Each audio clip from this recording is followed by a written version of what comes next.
마가복음 4장 26절부터 29절 말씀입니다. 마가복음 4장 26절부터 29절입니다. 26절 말씀 제가 읽겠습니다. 또 이르시되 하나님의 나라는 사람이 씨를 땅에 뿌림과 같으니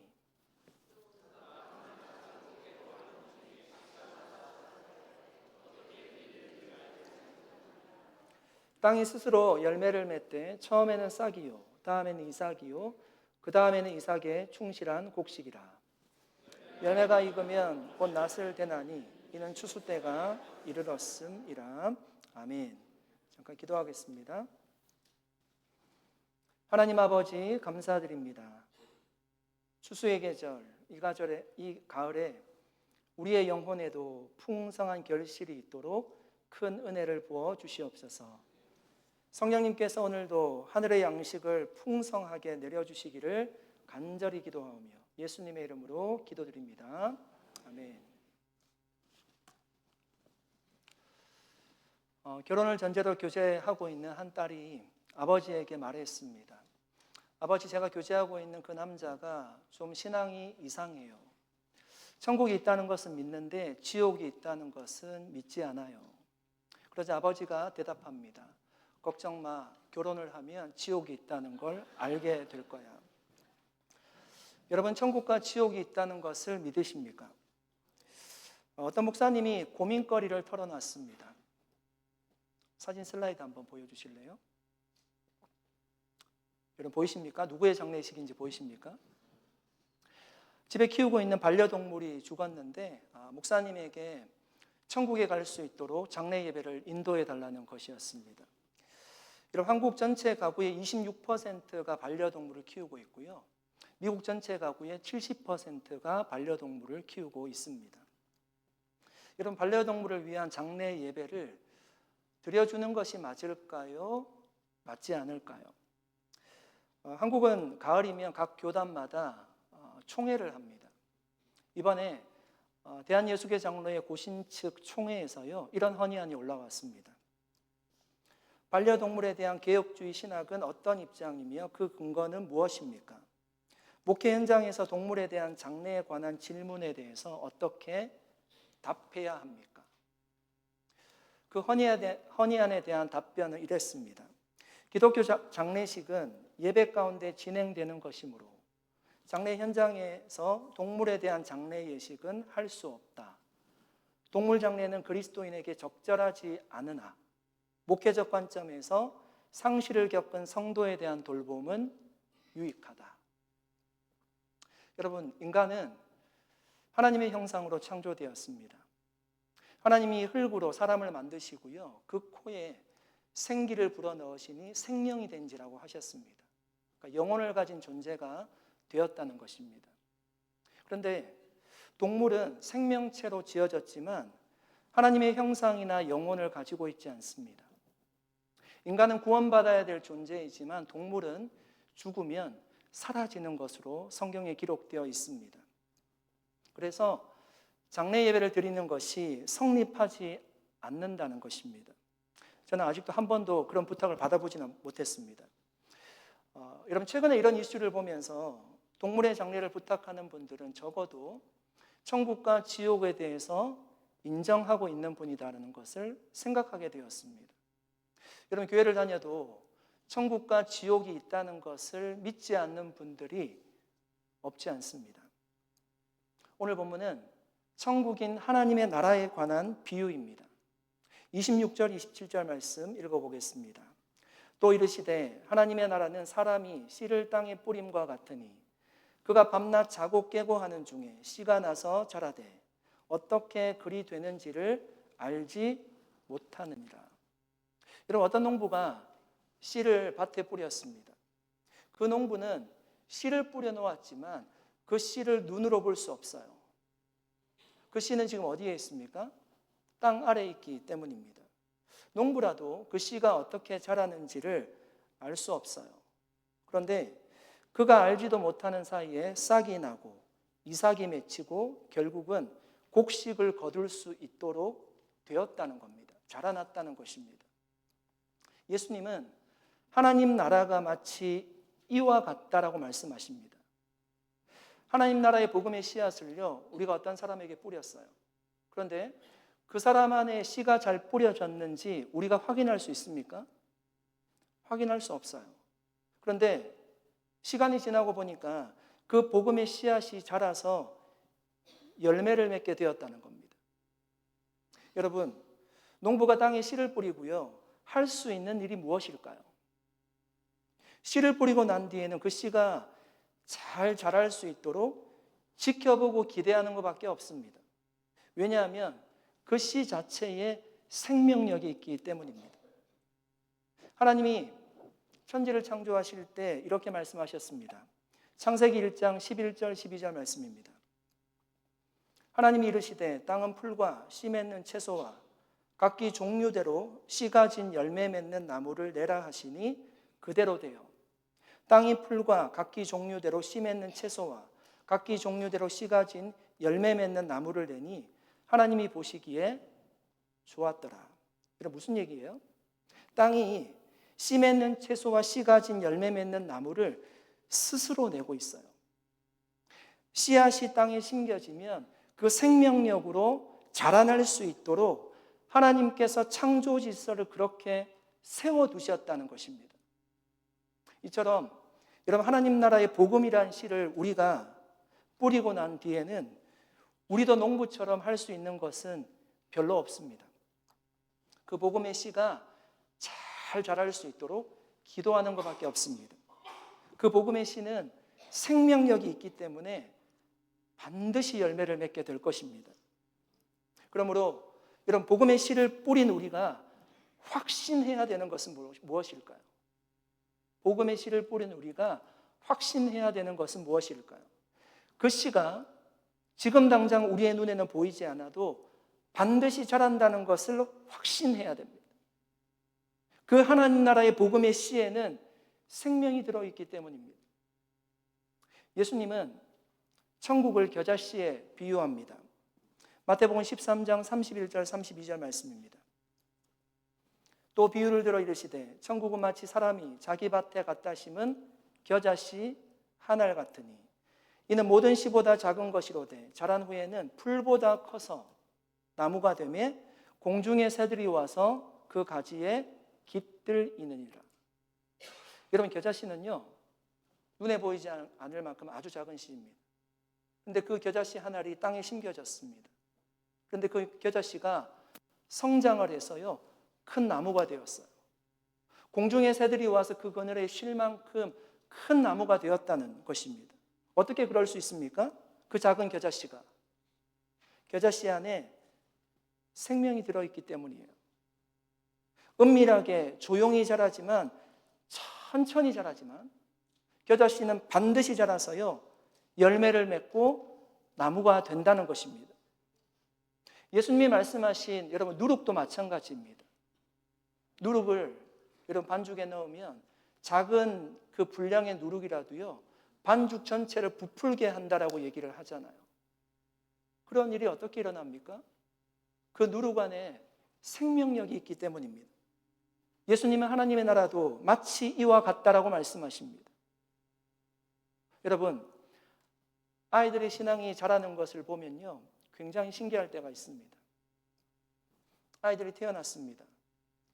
부모님의 품속에서 젖을 먹고 커요. 애들이 여러분 뛰어다니는 것을 보십시오. 정말 천방지축으로 뛰어다니잖아요. 그 아이들을 볼 때 그들이 무엇을 할까? 우리가 그렇게 생각할 수 있습니다. 그 아이의 마음에 복음의 씨가 뿌려졌을까? 그렇게 생각할 수 있겠죠.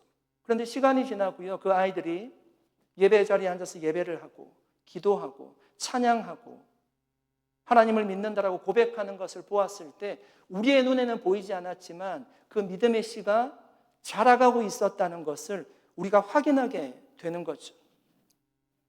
이런 선교지에서 복음을 전하는 선교사님들의 가장 큰 고민이 무엇일까요? 많은 고민이 있지만 가장 큰 고민은 복음을 열심히 전했습니다. 수고하고 땀을 흘리면서 복음을 전했어요. 그런데 내가 사역하는 사역의 현장에 어떠한 변화도 있지 않습니다. 사람이 모이지도 않고 전도가 되는 것도 같지도 않습니다. 그때 어떤 마음을 느낄까요? 원초적인 질문을 하는 것입니다. 하나님, 나를 여기에 보낸 것이 맞습니까? 과연 내가 여기에 있는 것이 맞습니까? 자신이 굉장히 무능력한 사람처럼 느껴지게 될 것입니다.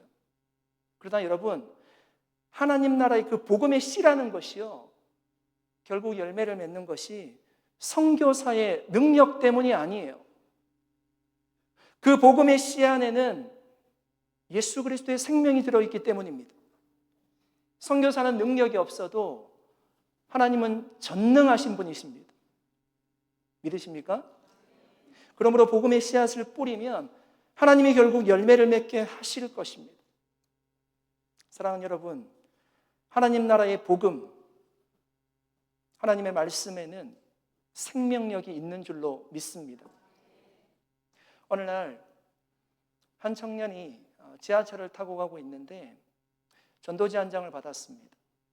평상시라면 그 전도지를 버렸을 텐데 그때는 그 전도지에 있는 성경 말씀 한 구절이 그에게 큰 위로가 되었습니다. 수고하고 무거운 짐진 자들아, 다 내게로 오라. 내가 너희를 쉬게 하리라. 세상에서 치이고 고난 가운데 살아가고 힘들게 살아가는데 그 말씀을 읽는데요, 마음의 위로가 되었어요. 그 말씀을 받고요, 교회에 나가기 시작합니다. 예수 그리스도를 믿게 되었어요. 그리고 또 다른 사람에게 하나님의 말씀이 나를 변화시켰노라고 전도하는 전도자가 되었습니다. 사랑하는 여러분, 생각해 보십시오. 전도지 한 장이요, 무슨 능력이 있습니까? 전도지는 무엇인가 하면 종이 한 장에 불과해요. 종이 한 장이 사람의 인생을 어떻게 바꾸는 것입니까? 종이가 바꾼 것이 아니라 종이에 적힌 하나님의 말씀이 그 인생을 바꾼 것이죠. 하나님의 말씀이 그 마음을 움직인 것이죠.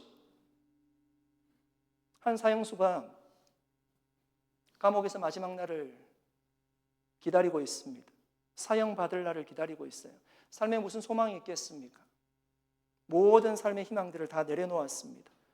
아무런 희망이 없는 나날을 보내고 있어요. 그런데 그때 그의 눈에 말씀 한 구절이 들어왔습니다.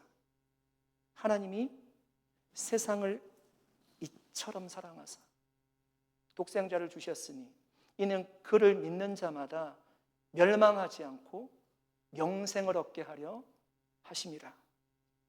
이 사형수가의 그 말씀 한 구절 앞에 눈물을 흘리면서 회개하기 시작해요. 그러자 그의 마음이 서서히 변화되기 시작합니다. 내가 여기서 나갈 수는 없지만 내 남은 삶 하나님을 예배하며 살겠노라고 고백하게 됩니다. 사랑하는 여러분, 하나님의 말씀은요, 우리를 변화시켜요.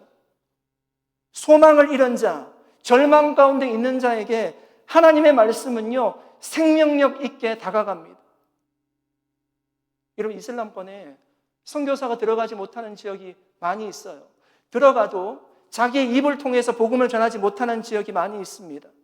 그 지역에 들어가서요, 몰래 자신의 품에 품은 성경 한 권을 그냥 그 가정에 두고 오는 거예요. 그 가정에 사는 사람이 가족이라도 보면 안 되니까 밤에 몰래 일어나서 그 성경을 보다가요, 예수 그리스도를 만났다는 그 간증을 얼마나 많이 하고 있는지 모릅니다. 그런 일이 어떻게 일어날 수 있습니까? 하나님 나라의 그 복음의 씨앗이 생명력이 있기 때문이에요. 여러분, 우리도 하루를 시작하면서 말씀을 묵상하고 기도하면서 우리가 하루를 시작합니다.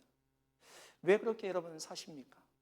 조금 더 주무시는 게 좋지 않습니까?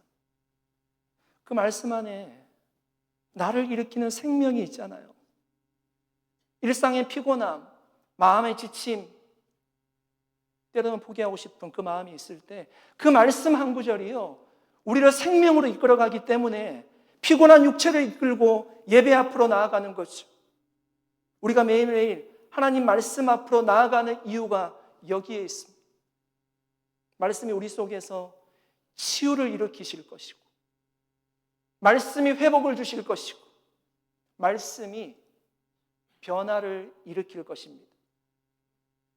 하나님의 나라는 그렇게 우리 안에서도 겨자씨와 같이 성장하고 확장되어 가고 변화를 일으킬 것입니다. 아멘. 28절 말씀 한번 읽어보겠습니다. 같이 한번 읽어보겠습니다. 땅이 스스로 열매를 맺되 처음에는 싹이요 다음에는 이삭이요 그 다음에는 이삭의 충실한 곡식이라. 여러분 겨자씨 한 알이 땅에 심겨졌습니다. 조금 지나고 보니까 싹이 나고요. 싹이 나고 나서 이삭이 나고 그 다음에는 충실한 곡식이 되었습니다. 여러분 겨자씨가 충실한 곡식을 맺기까지 농부가 한 일이 무엇일까요? 농부가 여러분 겨자씨의 성장에 전혀 관여할 수가 없었습니다. 좋은 땅이 있었고 겨자씨의 힘으로 곡식을 맺은 겁니다. 여러분 이 비유에서 예수님이 말씀하시려고 하는 핵심 메시지가 무엇일까요? 스스로 자라는 겨자씨와 같이 하나님의 나라도 우리의 눈에 보이지 않지만 자생적으로 성장하고 있다는 것입니다. 그렇다면 여러분 우리의 질문은 그것입니다. 우리는 농부와 같이 우리가 하나님 나라를 위해서 별로 할 것이 없는 것 같은데 복음에 씨를 뿌려도 우리가 더 이상 할 수 있는 것이 없는 것 같은데 그러면 우리는 아무것도 하지 않아도 되는가? 그냥 지켜만 보고 있으면 되는가? 그것이 우리의 질문이겠죠. 고린도전서 3장 6절에서 7절 말씀입니다. 나는 심었고 아볼로는 물을 주었으되 오직 하나님께서 자라나게 하셨나니 그런즉 심는 이나 물 주는 이는 아무것도 아니로되 오직 자라게 하시는 이는 하나님 뿐이니라. 이런 바울이 얘기합니다. 뭐라고 얘기하죠? 심는 이나 물 주는 이는 아무것도 아니래요. 오직 자라나게 하시는 분은 하나님이시라고 얘기합니다. 여러분 믿으십니까? 맞아요. 하나님이 자라게 하시는 것은 맞습니다. 그러나 하나님이 자라게 하시더라도 여러분 씨를 뿌리고 물을 주는 것은 누가 한 것입니까? 바울이 씨를 뿌렸고요. 아볼로가 물을 주었대요. 바울이 복음을 열심히 전했고 나중에 아볼로가 와서 성경을 가르쳤습니다. 하나님 나라의 복음의 씨앗을 심는 것은 누가 해야 되는 것입니까?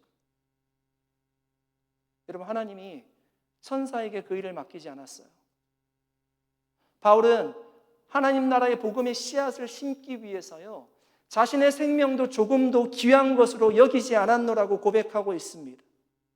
하나님 나라의 복음의 씨앗을 심고 그 씨가 잘 자랄 수 있도록 사랑으로 보살피는 것은 하나님이 우리에게 맡겨주신 사명이라는 것입니다. 사랑하는 여러분, 하나님은 왜 그렇게 우리가 씨앗을 뿌리고 그 씨앗이 잘 자라도록 사랑과 관심을 가지라고 말씀하셨을까요? 첫째는 복음의 씨앗을 심고 관심을 가지면서 하나님의 역사를 기대하라는 거예요. 하나님이 앞으로 행하실 일을 기대하라는 것입니다. 그럼 저는 산호세 온누리교회를 섬기면서 제 안에도 그런 소망이 있습니다. 물론 지금도 너무 좋고 행복하지만 하나님께서 우리의 눈에는 보이지 않지만 겨자씨를 많이 심어두셨을 텐데 그 겨자씨는 분명히 자랄 것입니다. 여러분 믿으십니까? 이때가 아니라 하나님이 자라게 하실 미래의 겨자씨를 여러분 바라보시기를 바랍니다. 우리 안에 소망이 생겨요.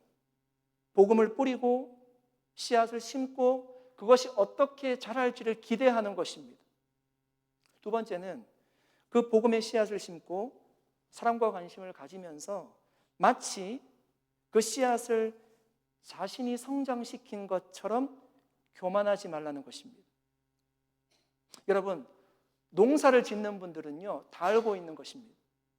아무리 농사를 잘 지어도 풍년을 보장할 수 없습니다. 예상하지 못하는 일이 굉장히 많이 발생을 해요. 너무 더워도 안 되고 너무 추워도 안 됩니다. 비가 많이 와도 안 되고 태풍이 불어도 곡식을 하나도 거둘 수 없어요. 자연을 주관할 수 있는 힘이 우리에게 없기 때문입니다. 그래서 복음의 씨앗을 심고 그 씨앗이 자랄 수 있도록 우리가 관심을 가지지만 곡식이나 열매를 보면서 내가 한 것이 아니라는 것을 깨닫고 배후에서 역사하시는 분이 아니라면 이런 일이 절대로 있을 수 없다는 것을 알라는 것입니다. 여러분, 우리가 얼마나 사건, 사고를 많이 만나면서 살고 있습니까? 하나님이 계시다는 전제가 없으면요, 우리에게 일어나는 일들이 이해할 수 없는 일들도 굉장히 많이 많습니다. 제가 아는 장로님 한 분이 된장 공장을 하십니다. 그 장로님이 된장을 만드시다가 보일러가 폭발했습니다. 어느 정도로 폭발했는가 하면 지붕이 날아갔습니다. 폭탄이 터지는 것 같았다라고 표현하시더라고요. 보일러가 여기 있고 이제 장로님이 이렇게 문으로 걸어 나가시다가 팍 터져가지고 이제 깜짝 놀라셨는데, 여러분 그 파편에 맞았다라면 어떻게 될까요? 지붕이 날아갔다니까요. 그런데 장로님 표현이 귓볼로 스쳐가고 겨드랑이로 지나가고 다리 사이로 파편이 지나가서 거의 다치지 않았습니다. 여러분, 그런 사건들을 보면서 우리가 정말 하나님이 계시다는 것을 어떻게 부인할 수가 있겠습니까? 우리가 예상하지 못할 때 귀인들도 만나게 돼요. 나에게 도움을 주는 사람들도 많이 만나게 돼요. 회사에 면접을 보러 갔는데 의도하지 않게 신실한 크리스찬 임원을 만나서요, 그냥 그 인터뷰가 쉽게 통과되는 경우도 있습니다. 얼마나 많은 그런 경우들이 있습니까? 사랑하는 성도 여러분, 우리는 때를 얻든지 못 얻든지 하나님 나라의 복음의 씨앗을 열심히 심어야 됩니다. 아멘. 그리고 그 씨가 잘 자라갈 수 있도록 관심을 가져야 돼요. 그러나 그 씨를 자라게 하시는 분은 하나님이십니다. 그러므로 마치 그 열매를 내가 맺게 한 것처럼 교만하지 말라는 겁니다. 배후에서 역사하시는 분은 하나님이시기 때문입니다. 여러분, 우리가 얼마나 우리 자신을 드러내기를 좋아합니까? 여러분, 자신이 한 것을 자랑하려고 했다면요, 바울은 아마 가장 많은 공을 세운 사람일 겁니다. 얼마나 많은 교회를 개척하고요, 얼마나 많은 사람들에게 복음을 전했습니까? 그러나 바울은 오직 예수만을 자랑하고 있습니다. 우리의 삶에도 오직 예수 그리스도의 향기가 드러날 수 있기를 바랍니다. 우리를 내세우면 예수가 보이지 않습니다. 그러나 우리를 감추면, 우리를 숨기면 예수가 드러나게 될 것입니다. 그렇게 작은 겨자씨를 심는 농부의 마음을 가지고 나무로 성장할 하나님의 나라를 기대하고요, 그 심겨진 씨앗이 하나님의 역사를 이룰 것을 기대하고 크고 놀라운 일을 행하실 그 주님을 기대하면서 신앙생활을 할 수 있는 우리 모든 성도님들 다 되시기를 축복합니다. 29절 말씀 한번 읽어보겠습니다. 같이 한번 읽어볼까요? 같이 읽겠습니다. 열매가 익으면 곧 낫을 되나니 이는 추수 때가 이르렀음이라. 여러분, 씨를 뿌린 농부가요, 간절히 기대하는 것은 무엇일까요? 씨를 뿌려놓고 기대하는 것, 그 씨가 잘 자라서 곡식이 열리고 추수할 때를 기다릴 것입니다. 예수님이 하신 이 말씀은 요엘서 3장 13절 말씀을 인용한 말씀입니다. 너희는 낫을 쓰라, 곡식이 익었도다. 와서 밟을지어다. 포도주 틀이 가득히 차고 포도주 독이 넘치니 그들의 악이 크미로다. 여러분, 요엘서에서 말씀하는 곡식을 거두는 추수 때는 언제를 얘기할까요? 우리가 읽었습니다. 악이 가득할 심판의 때라고 얘기합니다. 오늘 본문에도 낫을 될 추수 때가 온다라고 얘기하고 있죠. 예수님이 오셔서요, 복음의 씨앗을 열심히 뿌렸습니다. 예수님이 승천하시고 난 이후에 예수님의 제자들이 복음의 씨앗을 많이 뿌렸어요. 그 복음의 씨앗이 사람의 마음에 심겨져서요, 예수 그리스도를 영접하기 시작합니다. 자라기 시작해요. 그 복음의 씨앗을 받은 사람들이 모여서 세운 것이 바로 교회예요. 그 교회가 여러 시대를 거치면서요, 성장합니다. 그렇게 복음이 땅끝까지 전해졌을 때 오직 하나님만 아시는 때에 예수님이 다시금 오셔서 추수하시겠다는 것입니다. 마태복음 13장 24절로 30절 말씀입니다. 예수께서 그들 앞에 또 비유를 들어 이르시되 천국은 좋은 씨를 제밭에 뿌린 사람과 같으니 사람이 잘 때 그 원수가 와서 곡식 가운데 가라지를 덧뿌리고 갔더니 싹이 나고 결실할 때 가라지도 보이거늘 집주인의 종들이 와서 말하되 주여 밭에 좋은 씨를 뿌리지 아니하였나이까. 그런데 가라지가 어디서 생겼나이까. 주인이 이르되 원수가 이렇게 하였구나. 종들이 말하되 그러면 우리가 가서 이것을 뽑기를 원하시나이까. 주인이 이르되 가만두라. 가라지를 뽑다가 곡식까지 뽑을까 염려하노라. 둘 다 추수 때까지 함께 자라게 두라. 추수 때에 내가 추수꾼들에게 말하기를 가라지는 먼저 거두어 불사르게 단으로 묶고 곡식은 모아 곡간에 넣어라 하리라. 예수님은 추수 때까지 알곡과 가라지를 그대로 두라고 하셨습니다. 왜냐하면 가라지를 뽑다가 알곡이 다칠 수 있기 때문입니다. 물론 여러분, 하나님은 알곡을 귀하게 여기십니다. 그런데 가라지도 귀하게 보십니다. 주님 뭐라고 말씀하시죠? 가라지를 그대로 두라고 합니다. 그 말은요, 가라지에게 시간을 주겠다는 거예요. 하나님께서 기다려 주신다는 거예요. 그런데 그 기다림의 시간이 영원하지 않아요. 추수 때는 반드시 있을 것이고 추수 때는 무서운 심판이 있을 겁니다. 가라지는 불사르게 단으로 묶어버리고요, 반면 곡식은 모아 곡간에 넣습니다. 여기서 가라지들로 비유된 사람은 누구일까요? 우리가 말씀을 살펴보았죠. 복음의 씨앗을 받지 않은 사람들일 겁니다. 그들은 죄의 심판을 받을 거예요. 반면 알곡으로 비유된 하나님 나라의 복음의 씨앗을 받은 사람은 영원한 하나님의 나라에 들어가게 될 것입니다. 아멘. 여러분, 지금 예수님의 이 비유가 여러분에게 어떻게 들리십니까? 나에게는 다가오지 않을 아주 먼 미래 이야기처럼 들리지는 않습니까? 종말론적 추수 때는 우리가 알 수 없어요. 종말론적 추수 때는 예수님이 다시금 이 땅에 재림할 때입니다. 그러므로 그 추수의 때를 예견하고요, 사람들의 마음에 불안을 조장하는 사람들의 이야기는 절대로 듣지 말아야 됩니다. 이런 사람들은 여러분 과거에도 수없이 많았고요, 현재에도 얼마나 활발히 활동하고 있는지 모릅니다. 그렇다고 여러분 추수 때가 없는 것은 아니에요. 추수 때는 반드시 있습니다. 그러나 그때는 오직 하나님만 아십니다. 이처럼 종말의 추수의 때는 우리가 알 수 없지만 개인적인 추수의 때는 우리가 어느 정도 예상할 수 있습니다. 여러분, 개인의 추수의 때가 언제일까요? 우리가 사명을 마치고 하나님의 부름을 받을 때입니다. 결국 우리는 이 세상을 떠날 것이고 하나님 앞에 서서 심판을 받을 것입니다. 그때 우리는 알곡과 가라지 중에 어느 편에 서야 될까요? 양과 염소 중에 어떤 편에 서야 될까요? 예수님이 양과 염소의 심판 마지막 구절에 이렇게 말씀하십니다. 마태복음 25장 46절입니다. 그들은 영벌에, 의인들은 영생에 들어가리라 하시니라.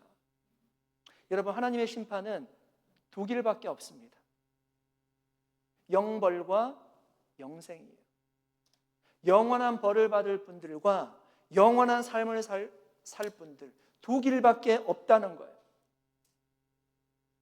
여러분, 예수님이 이 말씀을 제자들에게 가르치실 때요, 그때는 무서운 박해가 있던 시대였어요. 예수 믿는다는 이유로 박해를 받을 때였습니다. 자신들이 전하는 복음의 씨가 어떻게 뿌리 내릴지도 예상하기 어려운 시대였어요. 결과가 눈에 보이지 않을 때 여러분 얼마나 마음이 흔들릴까요? 내가 지금 뿌리는 이 씨 때문에 나한테 박해가 있어요. 그 씨가 어떻게 열매를 맺을지 나는 알지 못해요. 이 씨 뿌리는 것을 포기하면, 복음 전하는 것을 포기하면 위험에서 벗어날 수 있어요. 편안할 수 있습니다. 얼마나 많은 유혹이 되겠습니까?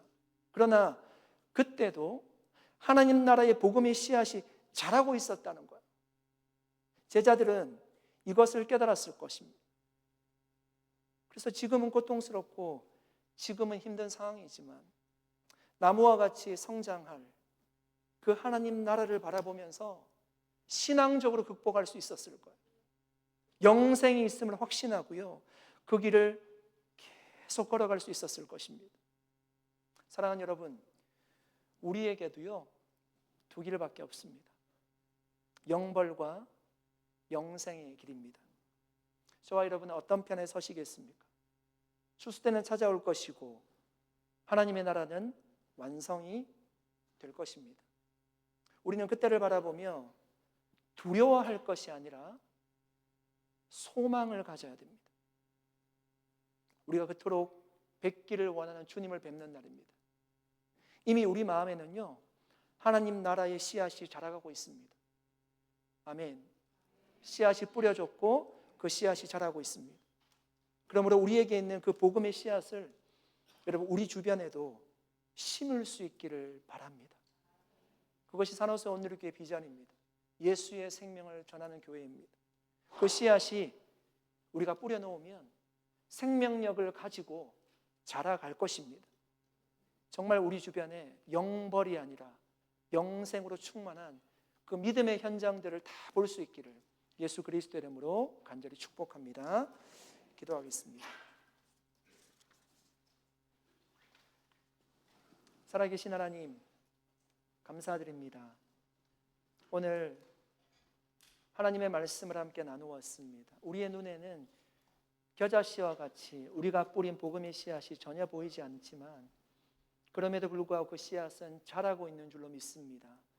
우리 산에서 온누리교회를 향한 하나님의 비전도 지금은 우리 눈에는 보이지 않을 수 있지만 반드시 하나님께서 새들이 와서 쉴 수 있을 정도로 크게 나무가 될 수 있도록 자라게 하실 줄로 믿습니다.